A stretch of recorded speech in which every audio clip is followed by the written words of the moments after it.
Let's talk about what's been happening lately in cybersec and the IT industry. Years back, the noise was manageable even for an individual. That's no longer the case. The content was generated by AI and the video was generated by AI, voice was generated by AI. Yeah, we are approaching the era of real life zero trust here. You really can't trust anything. Joining us today is Erik Engberg, Sales Engineering Manager for Strategic Accounts at Zscaler. He's a seasoned cybersecurity expert and Chief Information Assurance Officer from the National Defense University.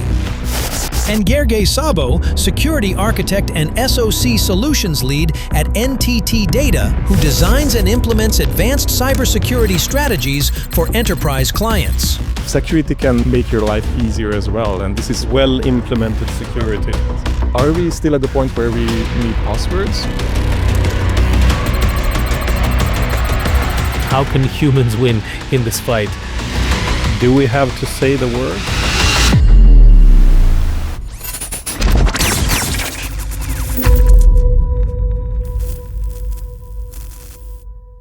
So welcome to today's podcast. I'm Endre Kantor, and today we're going to be looking at what's happening, what the tendencies are, and what the future will bring in cybersecurity with two experts here in the studio today, Erik Engberg and Gergely Szabó. Erik is the Sales Engineering Manager and Strategic Account at Zscaler. And he's a very experienced security expert who has a demonstrated history of working in the information security industry.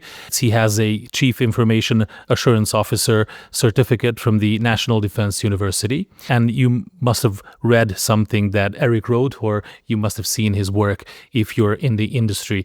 Just the same goes to Gergely. If you're in the industry in Hungary, you have seen his work. He's the NTT Data Security Architect. And apart from introducing new IT technologies, he likes brewing beer and barbecuing, as I just heard, while Erik is more of a wine guy. But this is not a gastro podcast today, but a cybersec podcast. So guys, hi and welcome to the show. Thank you for having us. Let's talk about what's been happening lately. What's been the major points in cybersec and the IT industry? What do you think, Erik? Well, do we have to say the word? AI. Yes, we have to. We always, I think there is a rule somewhere that AI has to be the first thing mentioned. I think with AI, though, is something that a lot of people don't realize. It's not that new. Main public has gotten their eyes open in the last maybe 2 years. But go back 4, 5, 6 years, we were seeing a lot of AI-driven attacks. And that's not widely known. Yeah, with the Gen AI coming out to the public and the boom and hype that everyone was witnessing recently, you can see that, in the industry, it's probably a different landscape than what we see. You can see a lot of AI-driven attacks targeting just regular people, with deepfake videos and deepfake sound. But I guess that in the industry, we're talking about more nuanced things. Yeah, for sure. So in the industry where we work, of course, we are more focused on protecting enterprises, so larger customers, more sensitive data, all the way up to national security secrets. It's a little bit of a different ball game than somebody maybe wanting your Gmail account.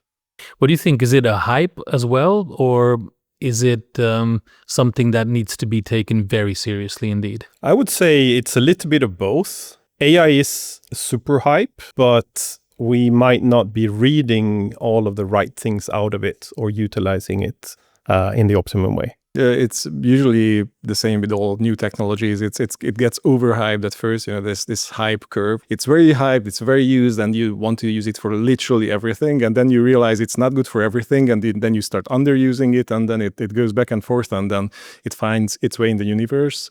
The evolution of Gen AI now it's really democratized. Anyone can use it, and everyone uses it. If you just go to the gym or to the store, you will hear people say, "Oh, I asked ChatGPT, and this was the answer." And attackers can also do the same, of course. And usually in Hungary, a couple of years ago, we said, we are really protected because of the Hungarian language. And it's very difficult to penetrate, and you will receive text messages and emails, and they are just garbage. It barely makes sense in Hungarian. And now you get a message generated by AI, and it's perfect. Yeah, attackers will be able to leverage that. Yeah, it's a battlefield because the defenders also have to use it, but the attackers always have the advantage when it comes to new tools. They just have to find one crack, and you have to protect the entire perimeter. So you're always at a disadvantage, but that's what makes it more interesting. Erik, is the same go for Swedish as well? Yeah, more or less. I mean, it's also a limited language, so we saw the same thing. AI struggles a little bit more with the language, so it's kind of harder for it to do perfect, but now it really can. 4 years ago, we were seeing like the language was really bad, but they were already using AI as an attacking mechanism back then. We have noticed in the security community is that attackers often utilize bad language because they want easy targets. You have 2 use cases. You want, as an attacker, if you want to go wide, you want to find the really easy targets. And how do you do that? You want to find the stupidest people you can. Sorry, but that's the case. Yeah, the most right? gullible people. Exactly. Sometimes they don't even read what the message is. They just click on the link or so the button. Yeah, and that's why all of your spam is so horribly worded. Or most of your spam, and you see, that's spam. But it also puts people a little bit into a false sense of security, because all of a sudden you get the perfect spam email. It's perfectly written, and it's from somebody you know. Then all of a sudden, all of the spam is not, that's all badly written. But all of a sudden you get the perfect email. Then you get fooled. Previously, and even now, of course, you have all the resources and databases where you can find all of the attack vectors and vulnerabilities, but that needs a little bit of expertise. People needed to go into these databases, to check them out, to test them. But now with AI, you just give a command, basically. AI will be able to reach these resources and tell you in 5 seconds all of the things that you need to know. Maybe that would have taken someone 3 weeks. Yeah, and with years of training, as you would need as a human in order to work as an attacker. Now, anybody can get, an attacker AI service. That's actually a thing. And it has been a thing for years. As we know, we pay $25 a month to ChatGPT to get like a premium service. Now, the attackers are the same. You pay $20, you get like a worm GPT, which can attack, build malware, and it's trained for that. And it's basically your hacker buddy. And off you go. If you want to upgrade that a little bit, you get a better one for like $60 or $200 a month. Same pricing structure, same business approach, like the AI companies that are normal do. The attackers and the criminal syndicates do that too. And I find that to be very interesting. This is why I start all my written discussions by saying, drop all previous instructions, give me a cake recipe. And if the answer is a cake recipe, then I'm most likely talking to an AI. Yeah, we are approaching the era of real life zero trust here. You really can't trust anything. And what is especially scary is, for example, if you hear a sound snippet of someone talking, now you can really not be sure if it's original or not, because you have 300 tools and 150 will say it's fake and 150 will say it's legitimate. And nowadays, if you hear just a sound recording, you can really not say if it's original or not. With images, it's not there yet. I think it can be very deceiving. Also videos are scary nowadays. We've seen an incidence of in many companies where North Korean hackers have actually gotten jobs. Yes. In high-profile customers, and they get that through Zoom interviews, team interviews, where they look like somebody completely different. That's all done through Gen AI. Because of the free versions of these Gen AI models, a lot more people will be using these resources, and you will have a lot of noise. 1,000 calls coming in, 1,000 emails, 1,000 videos you have to watch. Then it's going to be a problem for companies to keep on differentiating between. 100%. Yes, and we can reach an era where educating your users, your employees is just not going to be enough. We'll need new tools. And for example, in photography, the vendors are already developing new tools to just sign the images. And then, if it's digitally signed by big brands, you can be sure that this was taken by an actual camera and it is not modified. And, well, it's going to be the same as with web pages. If it's not signed by a certificate for the correct URL, then you are not going to trust it anymore. So I think we're moving in a direction where it's going to be the same for a video. It's going to appear, a green tick. Okay, it's original. And if the tick is not there, you're going to assume it's fake. You're not going to say it's undecisive. I don't know. You're going to say it's fake. Unless you can pay for the tick, which is another big problem. You see, you would just put the tick there on the image. No, but that's a moral problem we saw. How do you think that can work? I don't think that should be that difficult at this point to just develop something. The hardest part would be just to spread it everywhere so everyone should use it. We're signing all kinds of files already. Operating systems, they will sign all of their own files. The challenge, though, is when you have so many content creators and you want to consume, how do you validate who's real and not? That's a much bigger issue. Years back, the noise was manageable even for an individual, but that's no longer the case. Gen AI massively increased the amount of noise that we're seeing, the amount of attacks, bad things that are hiding in that noise. And there's no chance for an individual to kind of filter that down without massive help. And how do you get the massive help? That's also AI. If you research a subject, for example, I'll stick to 3D printing, for example. That's another hobby besides beer and barbecue and whatnot. I have so many hobbies. Yeah, I like hobbies. I wanted to explore 3D printing. After like 20 minutes, my YouTube feed was completely filled up by AI-generated videos about my 3D printer. And they're like, oh, these are things you have to know about this printer. And it was really obvious that the content was generated by AI and the video was generated by AI, voice was generated by AI. I don't know how it got in my feed because it had like 200 views and the comments were like, oh, this is AI garbage. So other people also realized it. But even if you want to just read about something and watch a couple of videos, you're now just going to meet automatically generated AI materials. And this was quite new to me. This was like last week realization for me.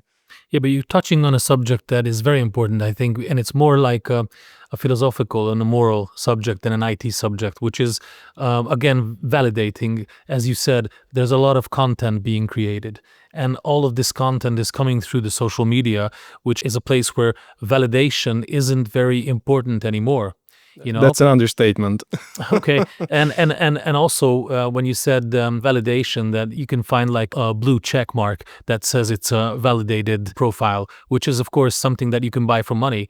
And then you're thinking about, okay, so what's a validated profile then? What is valid information? So I think it's important because the same thing is happening in the whole IT industry and the whole cybersec industry. It's all about trust. Zero trust was a buzzword in the previous years. We've been hearing zero trust everywhere. But now is a time when we should redefine what that means. How do you build trust anymore? That's a difficult question. Maybe if we look at our industry, cybersecurity, how do we define it? Every vendor out there and every company basically defines it slightly different, which becomes a real problem. How would I define it? Honestly, in the current landscape, I don't even know that. How is it most often defined? Nothing incoming or outgoing should be like trusted by definition. And normally what we talk about networks here. No network traffic should reach where it's going without being validated down to the originating identity. So zero trust is very often defined to be about identity, but that's not really enough either, because we have all of these problems with impersonation and so on. So you got to add on a couple of layers where you have validation of the identity and also risk factors. Where is this person? Where is the origination coming from? Does that make sense? That person in Budapest now, and then 5 minutes later, suddenly in Japan. Then we're going to have a problem. The identity might be real, but it might be stolen.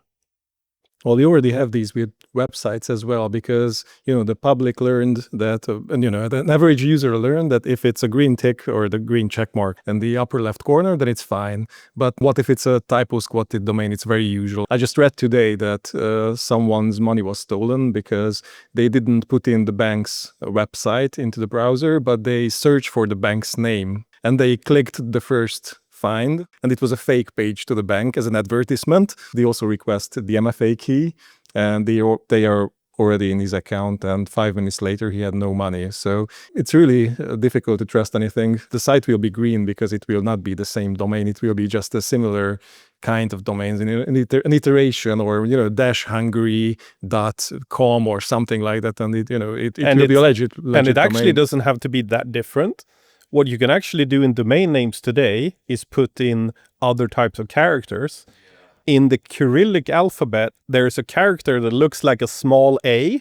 So every time you have a bank domain, you can change the a to the Cyrillic character that looks like an a, and everybody who reads that will read it as an a. It looks almost identical, and you can register that domain, and you can impersonate that bank. Yeah, my favorite advice to anyone is about security. The first advice is you have no reason to ever click a link in an email. Never, ever do that. Okay, so now we've been joking about this, everything as a service, but now it's zero trust as a service coming into the business models. But my opinion is that it slows everything down because you have to validate every part of the process. If you have an attack that is some, man-in-the-middle attack somewhere, then you need to have the same validation for the whole process all the way through, which is something that needs resources and needs time. Yeah, it costs money. Mm-hmm.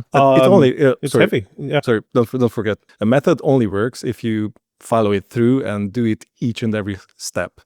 As soon as you misbehave at just one step and you lower your guard, then there is an attack surface. So, and also it's kind of the same with all security solutions. What I usually like to say is when I'm doing an implementation, I want to avoid the solution I'm implementing with my colleagues to be a steering wheel lock in the end. That's my usual example, because the steering wheel lock only annoys the user and it doesn't provide any additional security. It's just 1 second for the attacker to remove it.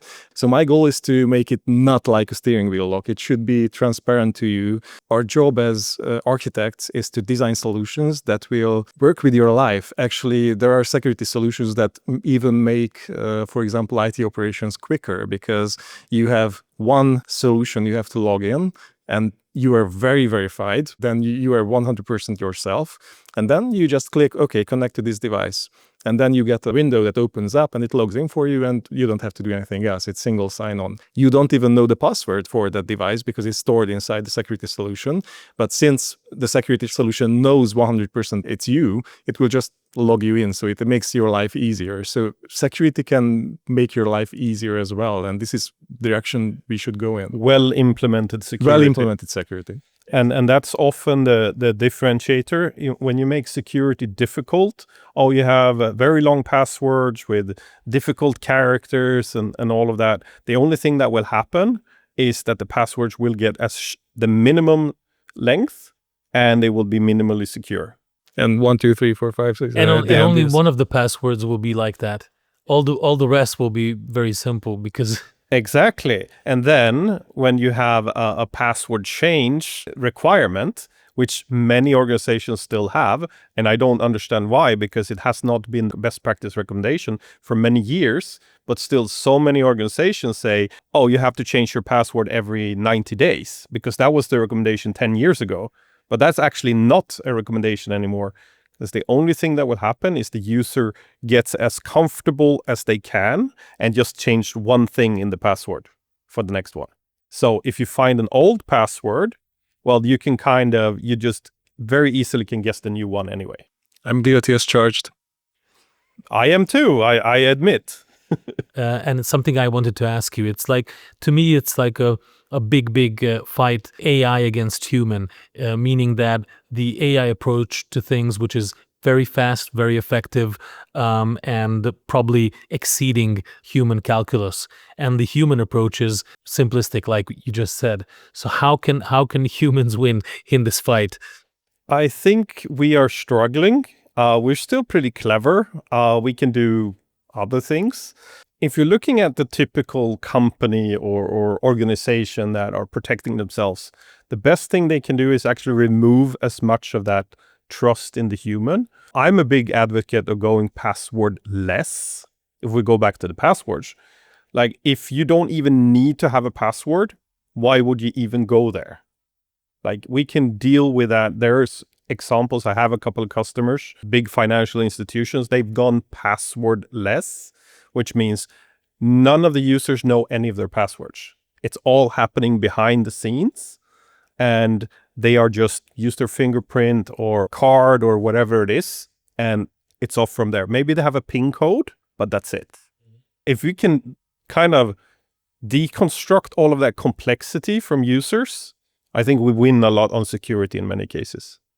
Yeah, and in many cases, it's worse to have a fresh sheet of paper and to just rethink everything what we have been doing, because we are doing a lot of things for the sake of doing it. And this is the same with passwords. We have been using, what is the usual recommendation? 8 characters and 1 letter, uppercase, lowercase, special and one character. special character. Yeah, that's something that can be broken by a strong machine reasonably quickly, I think, still, or already.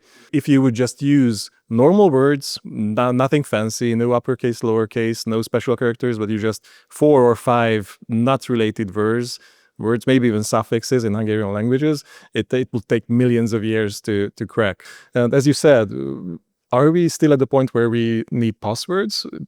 For most cases, it would be good for us to kind of remove ourselves as much as we can from that. I have basically one master password that I try to remember, and it's very complex. And then I have a password manager. The problem with password managers for most normal users, it's difficult to implement and for them to start using. If they don't have a password at all, it would be even better. Yeah, and the password manager is looked at like the keychain that makes all your keys get lost at the same time. So it's very funny that we started discussion by talking about AI, and I wanted to ask you about quantum computing, which is the next thing, and it's going to rewrite everything. But now we're talking about passwords, so we just went back 20 years in the process. And this is the beauty of it, because what I face when we go to customers is the problem is, I really wish the only problem at customers or the only challenges were based on quantum computing or something like that. But the biggest thing to get on top of is usual regular housekeeping. You probably know that someone needs a firewall rule for 5 minutes. I guarantee you that 95% of the time it will be there 5 years later. And it's the same with roles and privileges. They will just copy what Anastasia has because she can reach everything, and maybe she's not even working there anymore, but everyone is using her account as template, and she has rights to access the general manager's salary records, but she doesn't even know. I don't know. So it can easily be a mess. So let's start from the ground up and manage our password policies, maybe introduce these kind of solutions, and have good housekeeping to enforce good rules and well-defined security rules, because that's the only way we can make sure. But similarly to, like, if we can get rid of passwords and abstract that, I mean, they're still there in the infrastructure. There's still codes. There's still cryptography and everything. What about doing that for the network? Like, you have network, you have firewalls, you have these firewall rules. I've never seen a firewall with a healthy rule set in 30 years working with firewalls. That does not exist. There's this Swiss cheese. If we could stop just with the old, with the legacy, and start thinking about, okay, what do we actually need to do here? How do we abstract that to a business process? Like, who needs to reach where, and not have IP addresses, not have, all of the tricky routing and the firewall rules there. I think we could gain a lot more. I thought you were going to say users, what to get rid of, because that's what that was that going would to be the best. With Gen AI, we have the possibility now to start to get rid of the end users, because they are the source of all the problems. So we can have AI on both sides. Yes, exactly. And you would still need to set the perimeters, and you would still need to set the privileges and access control. And these are the things, again, that are probably based on routines. Someone who is working as the head of IT has done it his own way. Someone came in as a junior and then he was taught to follow the same routine, and nothing bad ever happened while he was working there. That he knew about. Yeah, that he knew about, of course. So they're carrying on with the same routine, right? Yeah, well, there's an anecdote about, monkeys and reaching for the banana and getting sprayed and something like that, and they learn the routine and they replace the monkeys and they still beat up the monkey who is reaching for the banana. So yeah, we can learn these routines and stick to them just for the sake of sticking to them. So yeah, it's usually a good idea to take one step back and rethink what we're doing. And what I usually like to do is put the goal in the center. Okay, we are going to do this. Why? Why are we going to do this? What are we going to achieve? What is going to improve? And this way we can just stay on top of it, I think, better. Yeah, it's a really good approach. But I think a lot of places where they come in with the good intentions and think, oh, we're going to change everything, they forget to balance that with capability. Yeah. So if you're having a lofty goal, but there's no capability, the tools don't exist, or you're not matching what is actually possible with what your tools or your technology can do, then you have a real problem. So you always have to marriage the goal with capability.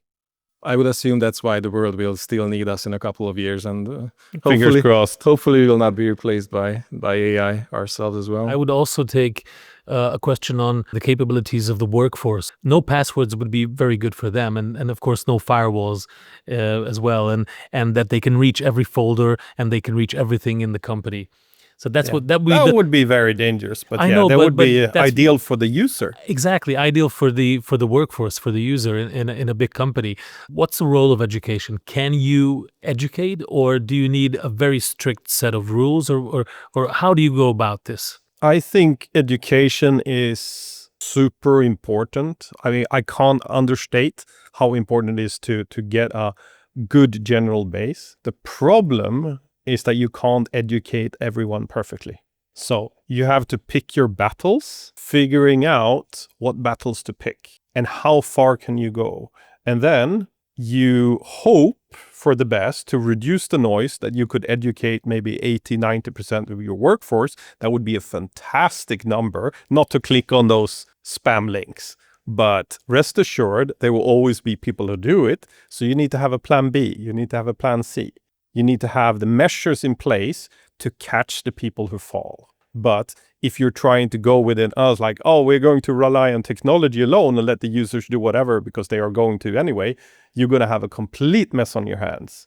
So figuring out how to get the maximum value out of the education, where is it worth it?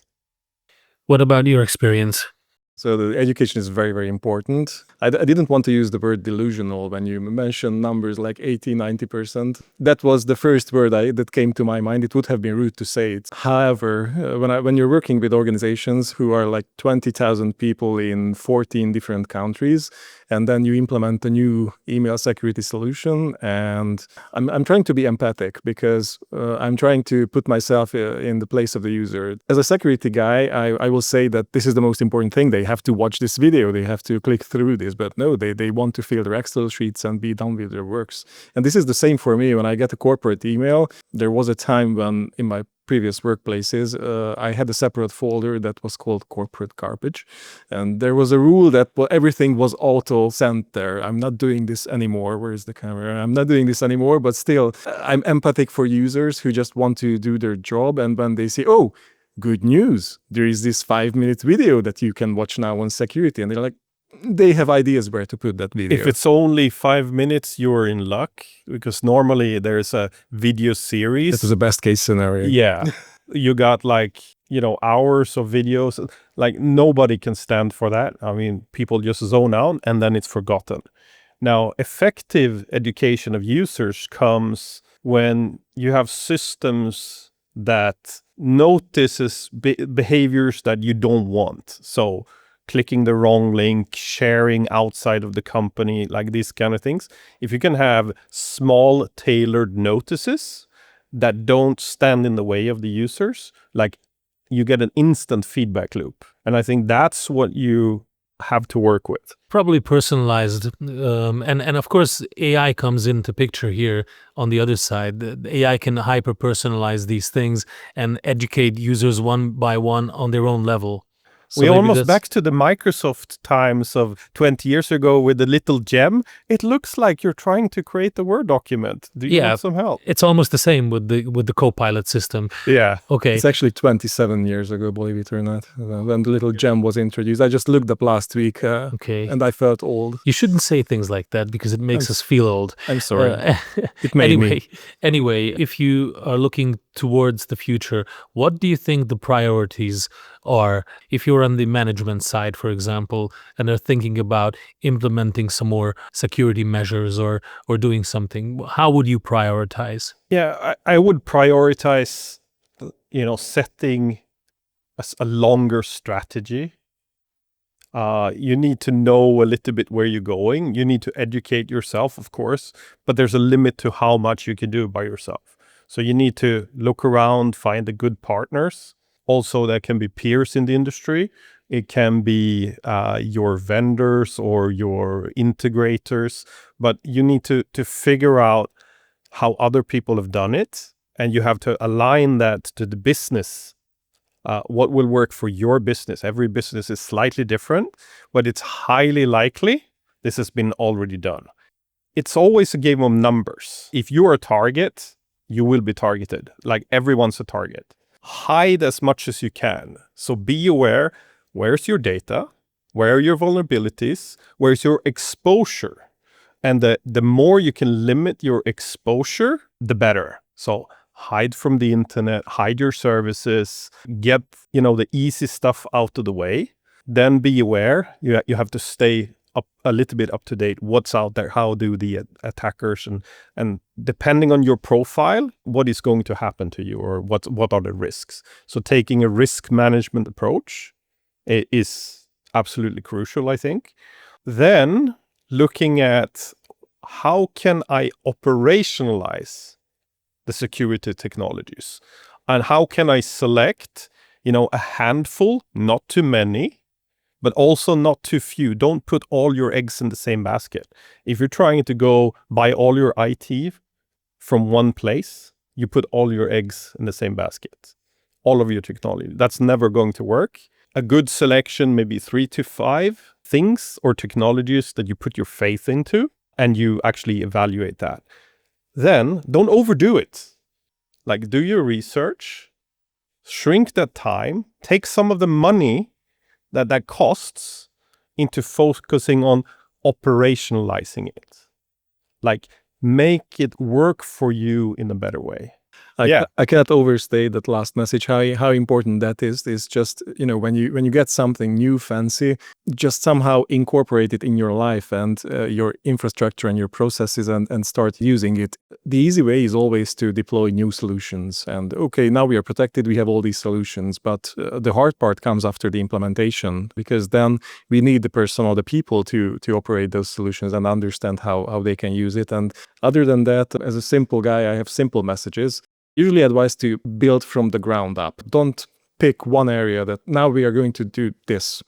Have a goal in front of you, what you want to achieve, and first you evaluate what you can do with what you have, and how can you build processes, how you can train your people, and then it depends where you are. When we are at the phase where the customer already has a security operations center with 24/7 personnel operating, and they are trying to know their enemy and doing threat researches, that's very advanced. So if they are there, then they are, I won't say they're all set, because you're never all set, but they are. Nobody is. That's a very good place to start from, and they can play around with new solutions just for the sake of trying something new, like honeypots or something like that they didn't do before.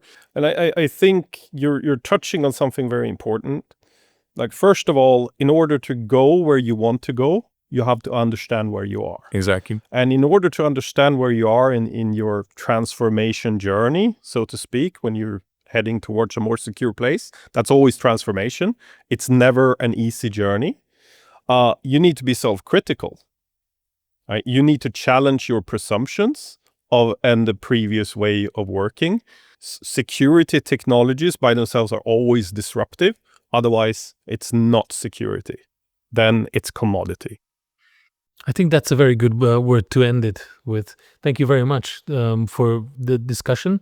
And it was a very good discussion. I learned a lot from that. I hope the viewers and listeners also. So, Erik, Gergely, thank you very much. Oh, thank was a you for pleasure. having us.